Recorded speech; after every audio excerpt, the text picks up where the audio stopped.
all of you are on TikTok all day long. All of you listen to City Girls and Meg Thee Stallion and listen to Cardi B, and you worship these like Kim Kardashian type girls who are just professional hoes. And you thought that those are high value women, but really all of them are just bad wives. And you don't really know. Literally.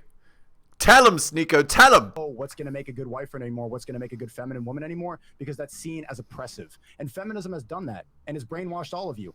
What do you believe you're a high? Oh, here we go. It's time. Hens, attack. I think that men became more feminine, and as a result, women became more masculine. Yeah. Oh, so look immediately. So Sneako has some kind of, he has some kind of criticism towards women, and immediately their reaction is not, "We're sorry, we'll change." The reaction is, "Don't you think that because men became worse, that women became worse?" Well, partially that's true, but women became worse because the culture became a matriarchy, right? Yes. Yes. They're trying to feminize men and masculinize women. But Indeed. on this podcast. But it all, the main antagonist in all this was feminism, though, because what feminism basically did was tell women that men and women are the same and we're equal, and we're not. And we're not. I mean, no offense to Miss Red Dress over there, but she said something along, "We can both be CEOs." Well, that's the mindset that many modern day women have. That is not true. Work out for me, girl. You cannot have two bosses. It doesn't work that way. Indeed, you can't have a relationship where you have where they're equal partners. And the reason why you can't have a relationship where they're equal partners is because women are hypergamous. They want a superior partner. So if you're equal in her eyes, she's superior to you. And if she's superior to you, she's not attracted to you.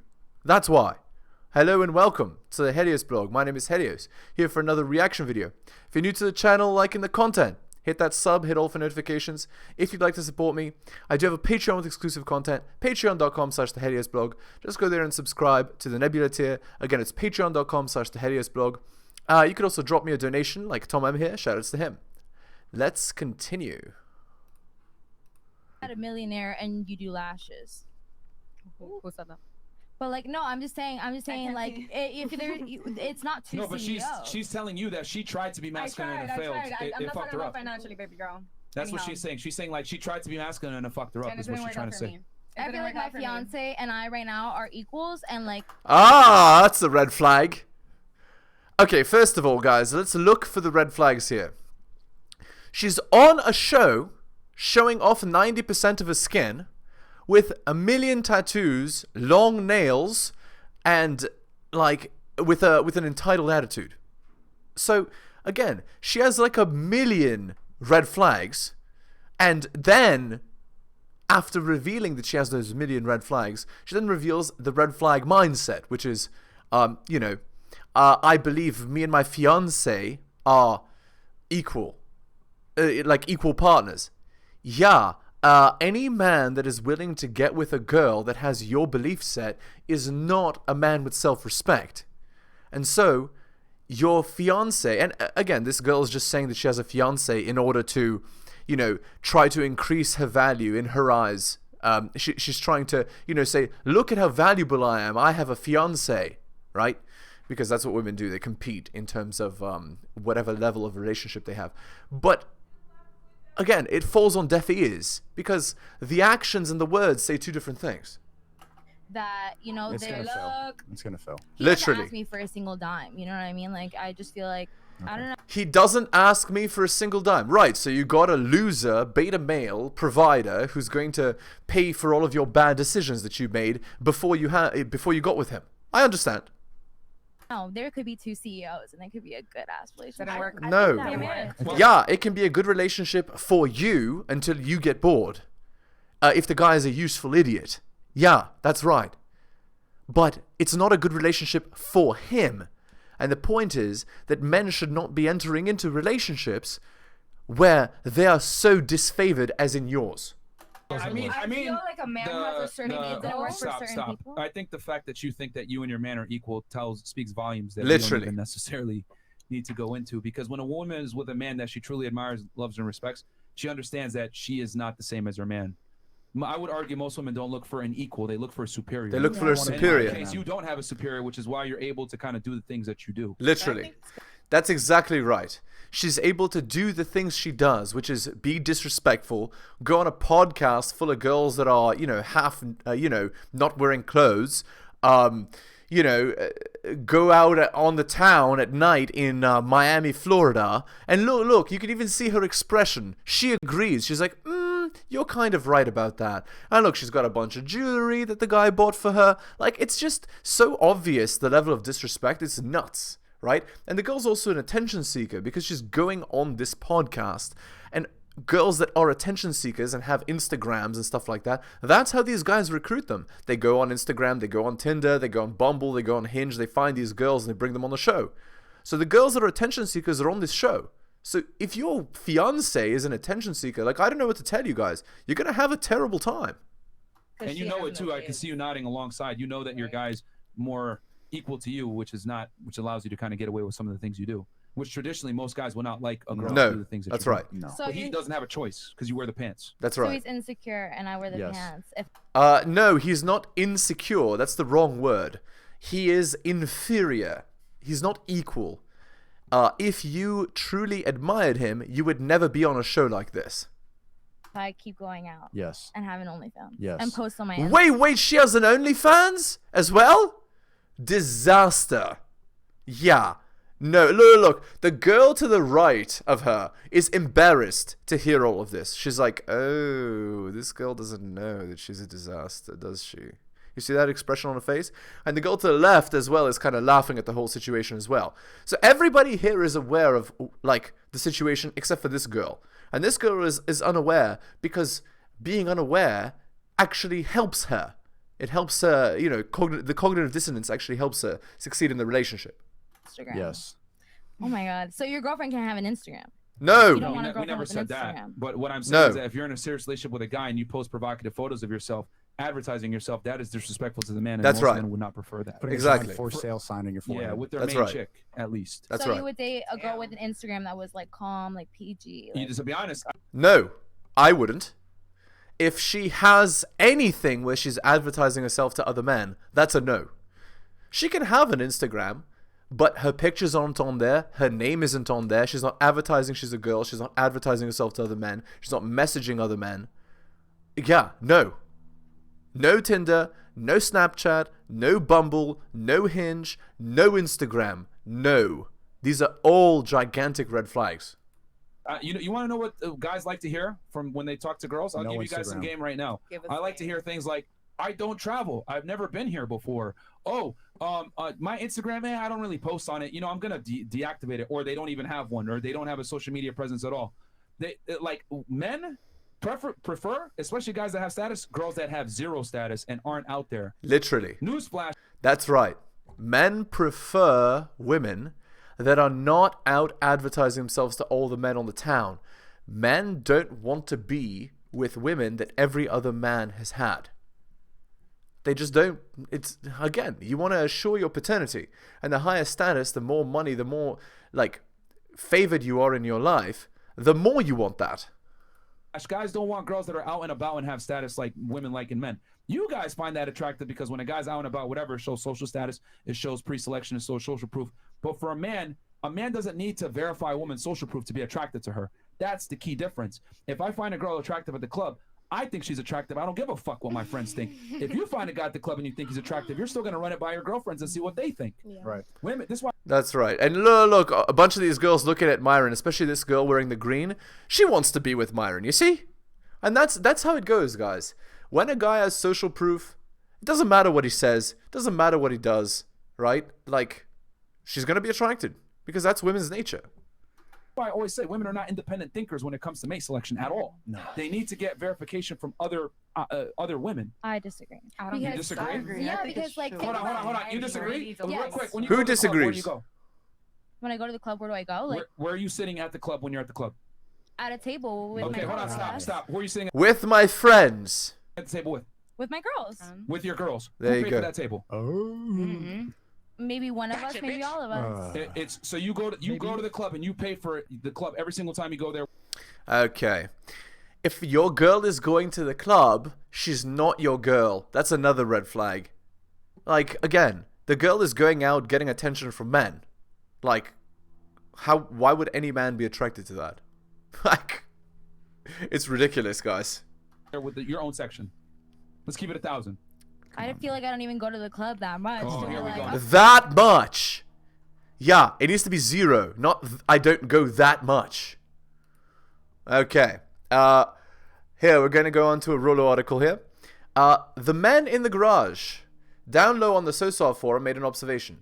I once lived in a suburb where all the men were relegated to their garages. Whenever a garage door was up, there'd be a man puttering around inside. He'd have a couch and desk, TV on, maybe clicking on a computer and some mini fridge or hot plate going. Of the neighbors I knew, none of the men were happily married. Some of them were relegated to upstairs bedrooms that had been converted into home offices. Others slept in a different bedroom from their wives. The men made quickie snacks all day out of cold cuts, chips and cola. They all drank heavily.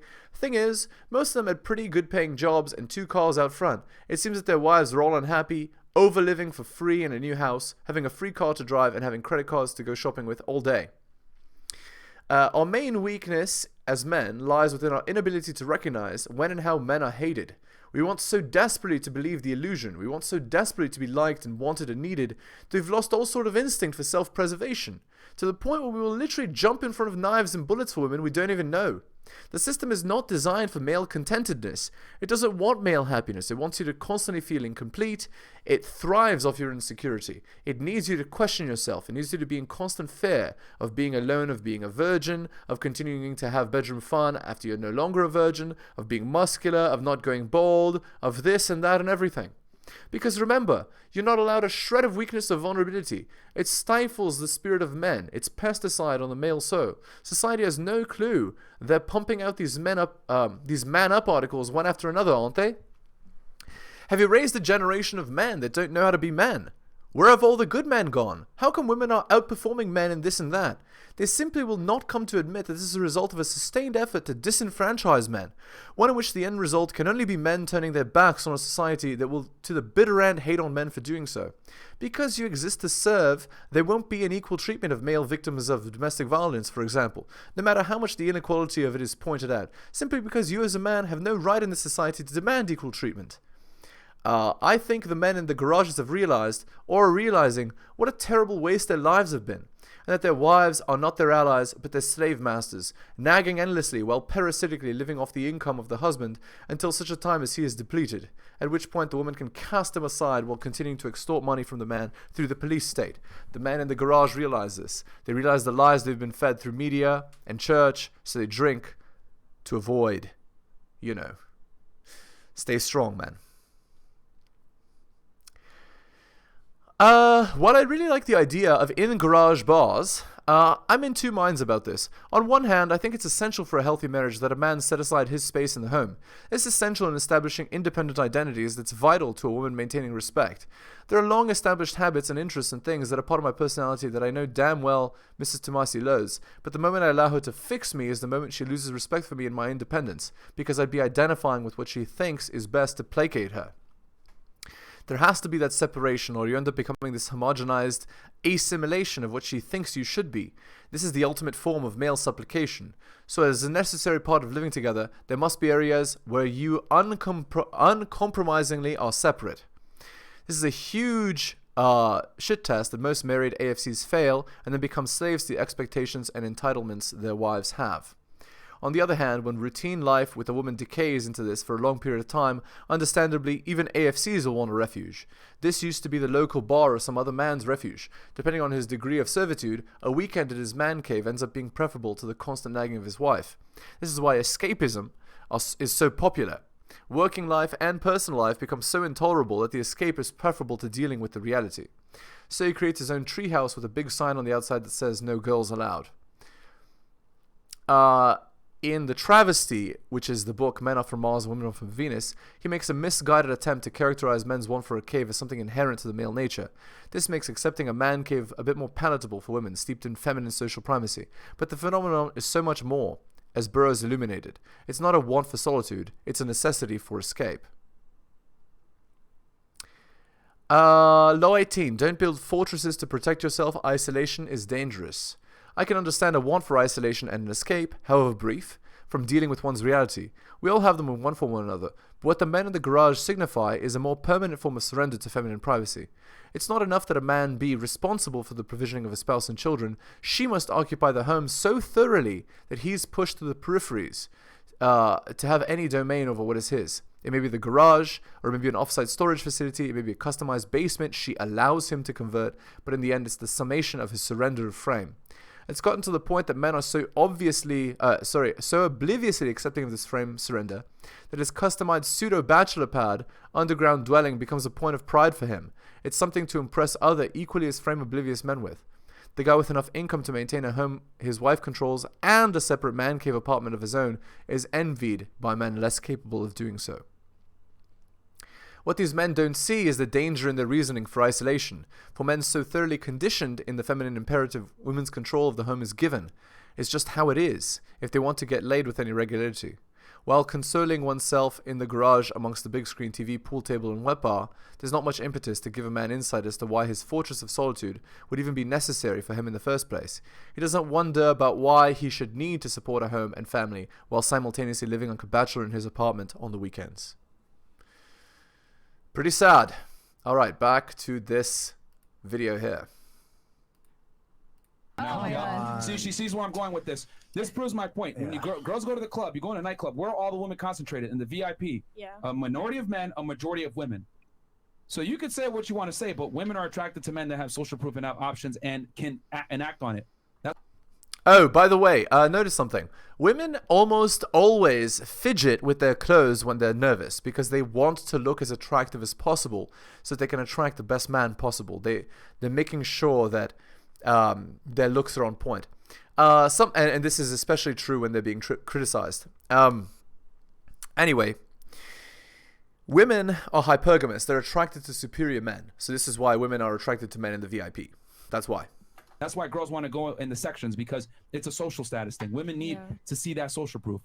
So when you're out and about, right, and you see an attractive woman, you're like, oh my God, I'm going to go and talk to her. And you're like really hitting it off. Yeah. But turns out she's a CEO of a company and she's a boss bitch. What are you going to do? Unfortunately, in that situation, she's not girlfriend material, right? So she'll be a nice friends with benefits, a nice side girl, but she's not a good main girl. That would be my response. Still smash. Oh shit. I'll still smash, but she's not. Hold on. Did you not just hear anything I just said a second ago? She didn't. That men don't need verification from their own gender to find a woman attractive? I don't think we do either.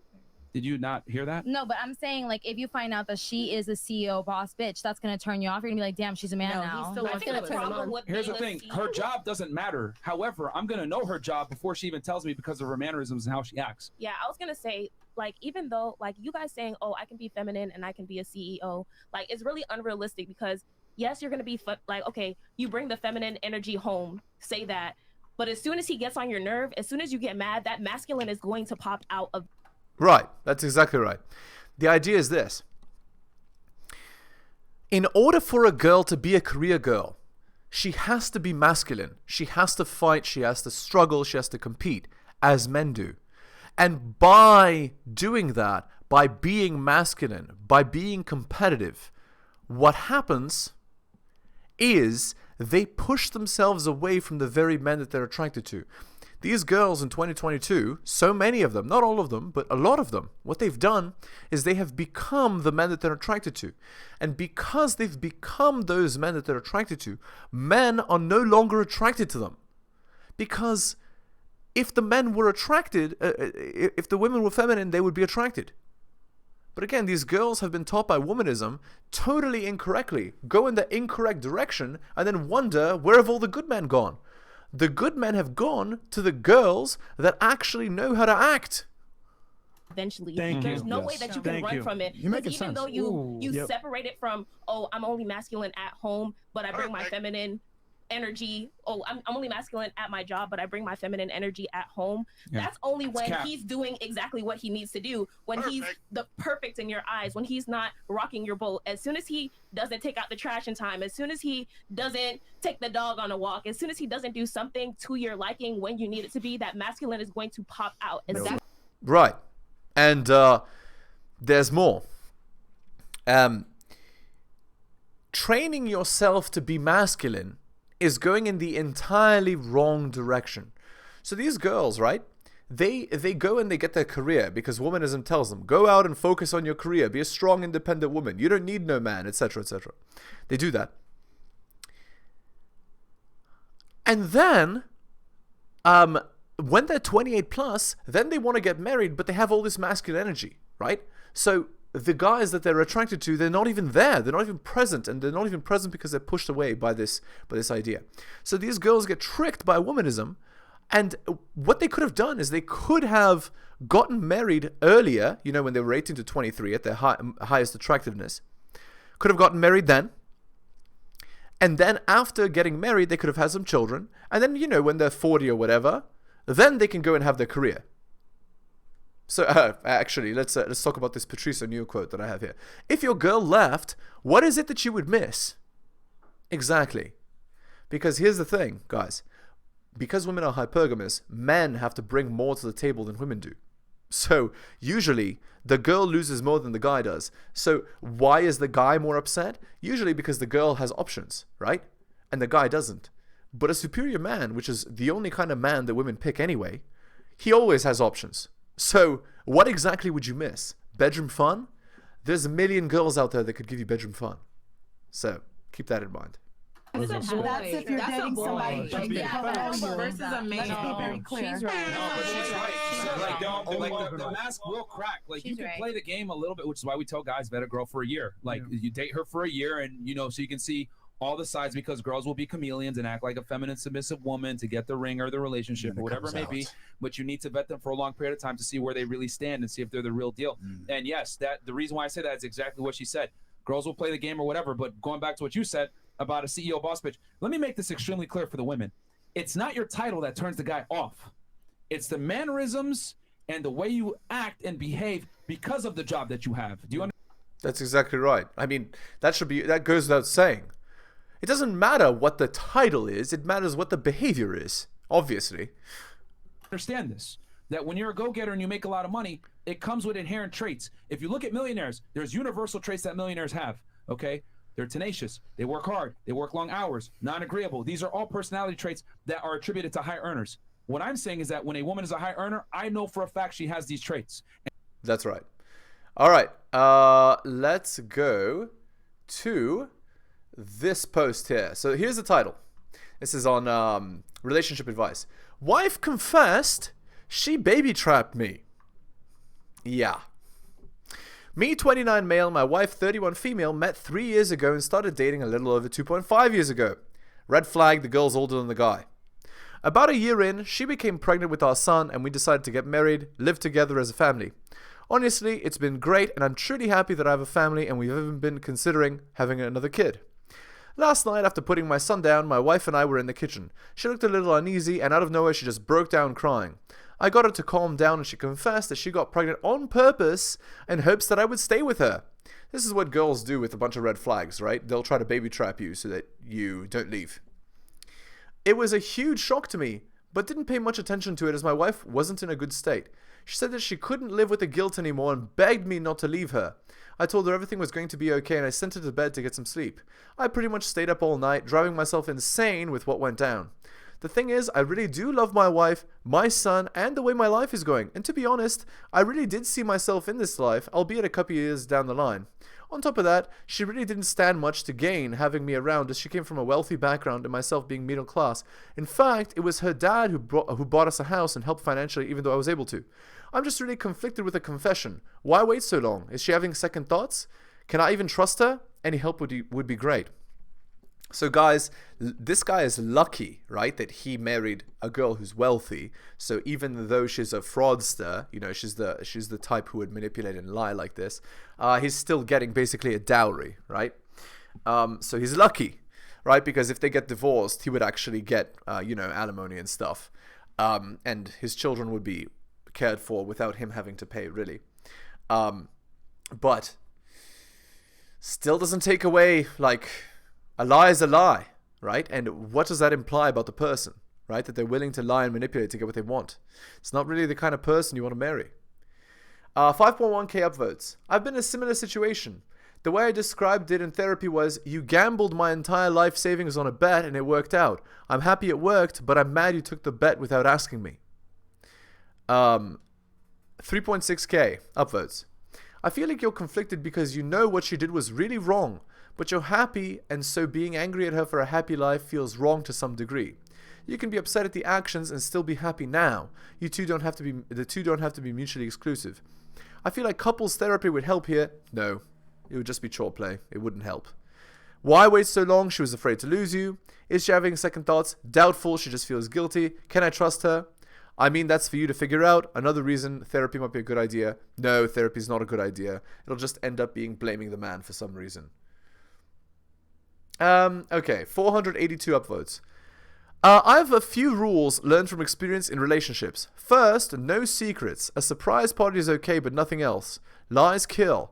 The other person won't know what you're hiding, but will know you're hiding something and will feel the worst. So no secrets. Second is communication. Not talking, not arguing, yelling maybe if you're both actually communicating. Communicating is listening and talking, not one or the other. Both. 3. Accept that you'll make mistakes, but don't use that as an excuse to make mistakes. You know cheating is bad, just don't do it. Don't cheat and say, oops, my bad. And 4. Forgive. Don't hate the person, hate the action. So guys, relationships are not about communication. Relationships are about polarity. The man does what the man does, and the woman does what the woman does. Fit, feminine, cooperative, submissive, and bedroom fun loyal. If she's not doing that, it doesn't matter, right? And again, a girl that would like manipulate and lie in order to get the kind of life that she wants, it's... Guys, you can go too far, and this is too far. Alright guys, we're going to end the episode there. Again, if you're new to the channel, liking the content, hit that sub, hit all for notifications. If you'd like to support me, I do have a Patreon with exclusive content. Patreon.com/theheliosblog. Just go there and subscribe to the Nebula tier. Again, it's patreon.com/theheliosblog. You could also give me a donation, like Tom M here. Again, shoutouts to him. Thank you so much for taking the time out of your busy day to listen to my videos, especially if you made it to the end. I really do appreciate it, guys. You're wonderful, and I will see you next time.